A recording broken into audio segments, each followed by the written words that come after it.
মা, তোমার নাতনি আর বৌমা তো কামাল করে দিয়েছে মা। এই যে আমাদের বাড়ির সাথে জমিতে যে লাল লাউ চাষ করেছে, যে কি ফলন ধরেছে মা, কি যে বলবো। আরে খোকা, খুবই ভালো লাগে রে। লক্ষ্মীমন্ত একটা বউ এনেছিলি, আর তার পেটে হলো আমার ওই নাতনি। কি যে ওরা খাটুনি খাটে রে, সোনা বউ আমার। বলে, ও মাসিমা বাড়িতে আছেন? মাসিমা! আরে কবিতা বৌদি যে, কি ব্যাপার কবিতা বৌদি, হঠাৎ আমাদের এই বাড়িতে? খুবই ভালো লাগলো। কেমন আছো টাছো বলো। তা কি করতে এলে গো? কোনো দরকার নাকি যাচ্ছিলে কোথাও? গো বৌমা, ঠিকই কইছে খোকা, তুমি তো বিনা দরকারে আসা মানুষই না। তা কি হলো গো বউ, কিছু চাইতে এসো নাকি গো তুমি?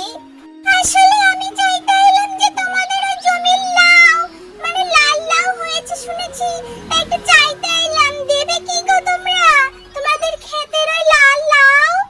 না গো বৌদি, তা তো দেওয়া যাবে না। আসলে আমার গিন্নি আর আমার মেয়ে কিন্তু বারণই করে দিয়েছে। প্রথম ফলন তো আগে বাজারে বিক্রি করব, তারপর গো। মা দেখো কি সুন্দর লাল লাউ হয়েছে, বলো কি যে ভালো লাগছে দেখতে। আমার খুব ভালো লাগছে জানো মা। তোর যে খাটুনি রে মা, তুই যে একটা লক্ষ্মী মা, তোর যে খাটুনি, তোর তো ফলাফল পেতেই হবে বল। এত সুন্দর ফলন হয়েছে, তা তো দেখে আমারই চোখ ধাঁধিয়ে যাচ্ছে, বুঝেছিস তো? আচ্ছা মা, অনেক আগে খেতে এসেছি, চলো এবার ঘরে ফিরি, না হলে বাবা আর ঠামি চিন্তা করবে, আমাদের আর ঘরে যেতে হবে।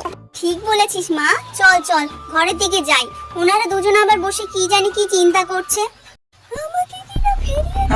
গিন্নি, কি ব্যাপার গো? এত সাপের মতন ফোঁস করতে করতে ঘরে ফিরছো যে? কি হলো কি তোমার আবার বলি?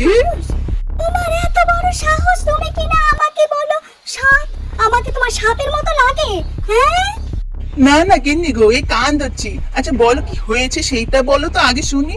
আসলে আমাদের এই পড়োশি খগেনের বাড়িতে আমি চাইতে গেছিলাম একটা লাল লাউ, তারা কিনা দিল না, উল্টো পাল্টা কথা শুনিয়ে দিল। বললো কিনা প্রথম ফলন, তা নাকি বাজারে বিক্রি করবে, এই আমাকে নাকি ফিরিয়ে দেয়। হ্যাঁ হ্যাঁ, গিন্নি, তোমার যে লাউ লাগবে, তোমার এই যে চাওয়া স্বভাবটা গেলনি। তুমি আমাকে বলতেই পারতে, আমি বাজার থেকে এনে দিতুম। এই শোনো, কথা বাড়াবে না, একদম চুপ থাকবে বলে দিলাম, নাহলে জিভটা ছিঁড়ে নেব।